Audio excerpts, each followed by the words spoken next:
नमस्कार दर्शकों, मैं हूं आपके साथ रोहित शर्मा। आप सभी का बहुत बहुत स्वागत है DHP न्यूज चैनल में। आज है तारीख 23 फरवरी 2024, दिन शुक्रवार। हिमाचल प्रदेश की आज की 10 महत्वपूर्ण खबरें आपको बताएंगे। सभी बड़ी खबरों को जानने के लिए हमारे साथ वीडियो में अंत तक बने रहिए। यदि आपने DHP न्यूज चैनल को सब्सक्राइब नहीं किया है तो कृपया चैनल को सब्सक्राइब करके बेल के आइकन को भी क्लिक कीजिए, जिससे आपको हिमाचल प्रदेश की बड़ी खबरें रोजाना मिलती रहे। चलिए जानते हैं आज की 10 बड़ी खबरें। मल्टीटास्क वर्करों के मानदेय में 500 रुपये की बढ़ोतरी करेगी सरकार, सीएम ने विधानसभा में की घोषणा। मुख्यमंत्री सुखविंदर सिंह सुक्खू ने लोक निर्माण विभाग में नियुक्त मल्टीटास्क वर्करों के मानदेय में 500 रुपये की बढ़ोतरी की घोषणा की है। इनकी संख्या करीब 4800 है। यह श्रेणी मुख्यमंत्री के बजट भाषण में शामिल थी। मुख्यमंत्री सुक्खू ने कहा कि सभी कानूनी पहलुओं पर विचार करने के बाद ही परीक्षा में उत्तीर्ण JOIT को नियुक्ति दी जाएगी। उन्होंने कहा कि वह PG करने के बाद वह अनुबंध पर नियुक्त होने वाले डॉक्टरों का मानदेय को 33,000 से 40,000 रुपये करने की घोषणा करते हैं। मुख्यमंत्री सुक्खू ने गुरुवार को बजट पर चर्चा के समापन पर कहा कि विपक्ष ने आपदा में भी राजनीति की और यह विधानसभा सत्र बुलाने की बात करता रहा। सीएम के जवाब से असंतुष्ट विपक्ष ने सदन से वॉकआउट कर दिया। मुख्यमंत्री सुक्खू ने कहा कि SMC शिक्षकों की समस्या का समाधान के लिए एक कैबिनेट उप समिति बनाई गई है। इनकी समस्या भाजपा के समय में बढ़ाई गई है। भाजपा ने इस मामले को कोर्ट में उलझाया। इसे देखने में भी समय लग रहा है। इन शिक्षकों की सरकार ने सत्ता में आने के बाद 4900 रुपये बढ़ाए हैं। भाजपा के समय नाम मात्र का मानदेय बढ़ा। धनीराम शांडिल बोले 2,42,000 महिलाओं को इसी माह से मिलेंगे 1500 रुपये। हिमाचल प्रदेश में 2,42,000 महिलाओं को इसी महीने से प्रति माह 1500 रुपये मिलना शुरू हो जाएंगे। स्पीति से जून 2023 से शुरू हुई महिला सम्मान निधि योजना अब लाहौल और उदयपुर में भी शुरू कर दी गई है। प्रति माह 1,000 और 1,150 रुपये की सामाजिक सुरक्षा पेंशन लेने वाली महिलाएं भी योजना में शामिल कर दी गई हैं। इस माह से इन्हें भी 1500 रुपये मिलेंगे। गुरुवार को कांग्रेस विधायक चैतन्य शर्मा के सवाल का जवाब देते हुए सामाजिक न्याय एवं अधिकारिता मंत्री डॉक्टर धनीराम शांडिल ने यह जानकारी दी। उन्होंने कहा कि 1 फरवरी से इन पात्र महिलाओं को लाभ दिया जाएगा। प्रदेश की अन्य पात्र महिलाओं को भी जल्द चरणबद्ध तरीके से प्रति माह 1500 रुपये दिए जाएंगे। ऊना जिले कोटला कलां में मानसिक रूप से बीमार युवक ने किया आत्मदाह। हिमाचल प्रदेश के ऊना जिला मुख्यालय के साथ सटे अपर कोटला कलां में 35 वर्षीय युवक ने आत्मदाह किया है। मृतक युवक की पहचान संजीव कुमार पुत्र स्वर्गीय गुरमेल सिंह के रूप में हुई। दमकल विभाग की टीम ने मौके पर पहुंचकर कमरे में लगी आग पर काबू पा लिया। वहीं पुलिस की टीम भी मौके पर पहुंची और आगामी तफ्तीश शुरू की। जानकारी के अनुसार संजीव कुमार मानसिक रूप से बीमार था और उसका उपचार चल रहा था। गुरुवार शाम के समय संजीव कुमार ने अपने कमरे में स्वयं को आग लगा दी। उस समय घर पर उसकी माता और भाभी मौजूद थी। दोनों ने शोर मचाया। शोर सुनकर पड़ोसी भी मौके पर पहुंचे और आग बुझाने में जुट गए। इसी बीच सूचना मिलते ही दमकल विभाग ऊना की टीम भी मौके पर पहुंची और कमरे में लगी आग पर काबू पाया, लेकिन तब तक युवक के झुलसने से मौत हो चुकी थी। आग से युवक का शरीर बुरी तरह से जल गया। उधर SP राकेश सिंह ने कहा कि पुलिस मामले को लेकर जांच में जुटी हुई है। सुरेश कश्यप बोले FRP में 8% बढ़ोतरी के साथ गन्ने का मिलेगा बढ़ा हुआ मूल्य। केंद्रीय कैबिनेट की हुई बैठक में किसानों को बड़ी राहत दी गई है। किसानों को उचित और लाभकारी मूल्य की 8% बढ़ोतरी के साथ गन्ने का बढ़ा हुआ दाम मिलेगा। यह जानकारी नाहन में मीडिया को जारी बयान में सांसद सुरेश कश्यप ने दी। उन्होंने कहा कि आगामी दिनों में गन्ने की खरीद में 8% की वृद्धि से किसानों को इसका बड़ा लाभ मिलेगा। कश्यप ने कहा कि किसानों की आय को दोगुना करने के लक्ष्य की ओर केंद्र की मोदी सरकार तेजी से आगे बढ़ रही है। उन्होंने कहा कि अगर किसानों के हितों व किसानों के सम्मान का किसी ने ख्याल रखा है तो वह केंद्र की मोदी सरकार है। उन्होंने कहा कि किसानों के खातों में सीधे प्रत्येक वर्ष 6,000 रुपये डाले जा रहे हैं। उन्होंने बताया कि किसान सम्मान निधि की 16वीं किस्त भी जल्द डालने जा रही है। उन्होंने कहा कि बीते कल हुई कैबिनेट की बैठक में किसानों के हित में लिए गए निर्णय से भी जल्द ही किसानों को इसका लाभ मिलेगा। कबड्डी में हिमाचल की बेटियों ने जीता स्वर्ण पदक, महाराष्ट्र को 2 अंकों से हराया। खेलो इंडिया यूनिवर्सिटी गेम्स के कबड्डी वर्ग में चंडीगढ़ यूनिवर्सिटी ने स्वर्ण पदक जीता है।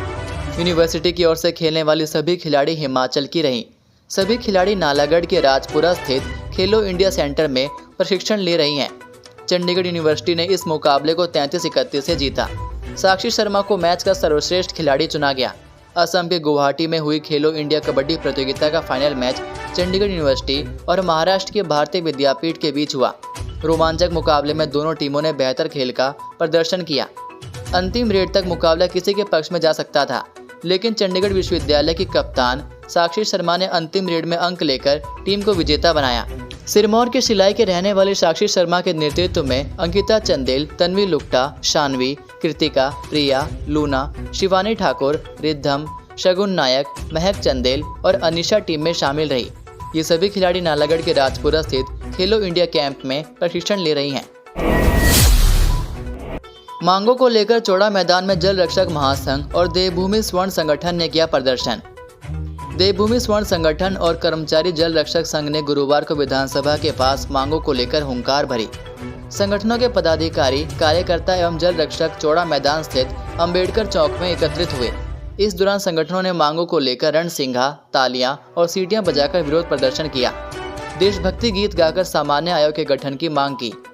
देवभूमि स्वर्ण संगठन के पदाधिकारियों ने बताया कि 76 सालों से किसी भी सरकार ने स्वर्ण समाज उत्थान नहीं किया है। उनकी सामान्य आयोग का गठन EWS में संशोधन और भांग और अफीम की खेती की औषधि के तौर पर विकसित करने के लिए स्वीकृति देने की मुख्य मांग है। दूसरी तरफ जल रक्षकों ने स्थायी नीति बनाने की मांग उठाई। इसे लेकर संगठनों के प्रतिनिधि मंडल ने विधानसभा परिसर में मुख्यमंत्री से मुलाकात की। शहीद हैप्पी सिंह को हजारों ने नम आंखों से दी अंतिम विदाई। हिमाचल प्रदेश के कांगड़ा जिला के विधानसभा क्षेत्र नगरोटा बगवा के गांव लीली के शहीद जवान हैप्पी सिंह की पार्थिव देह गुरुवार को 3 दिन बाद पैतृक गांव पहुंची। बेटे की पार्थिव देह को देखकर माता पिता बहन बेसुध हो गए। जब से हैप्पी के देहांत की सूचना मिली है, तब से परिवार में तीनों ने अन्न का एक दाना तक ग्रहण नहीं किया है। पड़ोसियों ने भी चूल्हा नहीं जलाया। पूरा गांव गमगीन है। शहीद हैप्पी सिंह को हजारों लोगों ने अंतिम विदाई दी। हर आंख नम हुई। इस दौरान लोगों ने भारत माता की जय, शहीद हैप्पी सिंह अमर रहे के नारे लगाए। आपको बता दें कि भारतीय थल सेना में लेह में सेवारत सैनिक हैप्पी उम्र 24 वर्षीय की सोमवार को आकस्मिक मृत्यु हो गई थी। शहीद हैप्पी भारतीय सेना 26 पंजाब रेजिमेंट में लेह में सेवारत थे। कड़ाके की ठंड में ग्लेशियर में अपनी ड्यूटी के दौरान मृत्यु से 2 दिन पूर्व तबीयत बिगड़ जाने पर उन्हें अस्पताल में भर्ती करवाया गया, लेकिन चिकित्सकों के प्रयासों के बावजूद शहीद हैप्पी का बीते सोमवार को सुबह निधन हो गया। शहीद हैप्पी अविवाहित थे, जबकि उनकी एक छोटी बहन भी है। पिता विनीत कुमार मौजूद समय में गांव में एक सब्जी की दुकान चलाते हैं, जबकि माता गृहिणी है। बिलासपुर की बामटा पंचायत की नेहा कुमारी भारतीय सेना में बनी मेजर। बिलासपुर की बामटा पंचायत की नेहा कुमारी भारतीय सेना में मेजर बनी है। इन्होंने 12वीं कक्षा की पढ़ाई जवाहर नवोदय से पूरी करने के बाद नर्सिंग की पढ़ाई की। इसके बाद इनका चयन भारतीय सेना में लेफ्टिनेंट के पद पर हुआ और अब उन्हें मेजर के पद पर नियुक्ति मिली है। नेहा की माता गृहिणी हैं और पिता पुलिस विभाग में ASI के पद पर सेवाएं दे रहे हैं। नए सत्र से बढ़ाए जाएंगे शैक्षणिक दिवस। 180 दिन के बजाय 220 दिन का होगा सत्र। नए शैक्षणिक सत्र से स्कूलों में कई तरह के बदलाव होंगे। स्कूलों में नए सत्र से शैक्षणिक दिवस को बढ़ाया जाएगा। अभी स्कूलों में 180 शैक्षणिक दिवस हैं। इन्हें 220 करने की तैयारी चल रही है। इस बारे में खुद शिक्षा मंत्री रोहित ठाकुर भी कह चुके हैं कि इस बार शैक्षणिक दिवस को बढ़ाए जाने पर विचार चल रहा है। वहीं शिक्षा विभाग की ओर से इसकी रिपोर्ट सरकार को भेजी जा चुकी है। इसे कैबिनेट की मंजूरी मिलना बाकी है। प्रदेश सरकार का कहना है कि स्कूलों में शैक्षणिक दिवस बढ़ाने का मकसद ये है कि छात्रों को पढ़ाई के साथ अन्य गतिविधियों के लिए भी समय मिल जाए। देखने में आता है कि स्कूलों में 180 दिन का शैक्षणिक कैलेंडर नाकाफी रहता है। बच्चे पढ़ाई में ही पूरा साल व्यस्त रहते हैं और उन्हें खेलकूद जैसी अतिरिक्त गतिविधियों के लिए समय ही नहीं मिल पाता है। हर साल बजट में खेल के लिए एक अलग दिन तय किए जाने की बात कही गई है। ऐसे में हर साल बच्चों को एक्स्ट्रा एक्टिविटी के लिए 20 से 30 दिन मिल जाएंगे और उनकी पढ़ाई भी बाधित नहीं होगी। 5 दिवसीय भ्रमण पर सिंगापुर जाएंगे हिमाचल के 102 अध्यापक। 24 फरवरी को होंगे रवाना। मुख्यमंत्री ठाकुर सुखविंदर सिंह सुक्खू ने अध्यापकों के अंतर्राष्ट्रीय भ्रमण कार्यक्रम का शुभारंभ किया। प्रथम बैच में प्रदेश भर से चयनित 102 अध्यापकों को 5 दिवसीय भ्रमण पर भेजा जा रहा है, जो 24 फरवरी को सिंगापुर के लिए रवाना होंगे। मुख्यमंत्री ने चयनित अध्यापकों को विदेश भ्रमण की किट्स भी प्रदान की। उन्होंने कहा कि 15 मार्च को 98 अध्यापकों का दूसरा बैच अंतर्राष्ट्रीय भ्रमण पर भेजा जाएगा। सभी चयनित अध्यापकों को बधाई देते हुए मुख्यमंत्री ने कहा कि विदेश में प्रशिक्षण के दौरान उन्हें शिक्षा क्षेत्र की नई तकनीकों से अवगत होने का अवसर प्राप्त होगा। शिक्षा के नए तौर तरीकों को जानकर अध्यापक और छात्रों के बीच बेहतर समन्वय होने से छात्रों का सर्वांगीण विकास सुनिश्चित हो सकेगा। उन्होंने कहा कि हिमाचल गुणात्मक शिक्षा प्रदान करने के मामले में 18वें स्थान पर खिसक गया है। वर्तमान राज्य सरकार शिक्षा में सुधार लाने के लिए हर संभव प्रयास कर रही है ताकि विद्यार्थी भविष्य की चुनौतियों के अनुरूप सक्षम बन सके।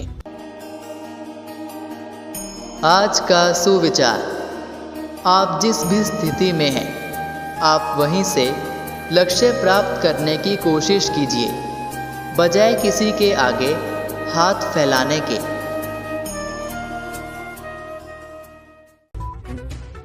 तो ये थे आज के प्रदेश के मुख्य समाचार। उम्मीद करते हैं कि आपको ये वीडियो पसंद आई होगी। वीडियो पसंद आने पर वीडियो को लाइक और शेयर ज़रूर करें। अब मुलाकात होगी आपसे अगली वीडियो में। तब तक के लिए जय हिंद, जय भारत, जय हिमाचल।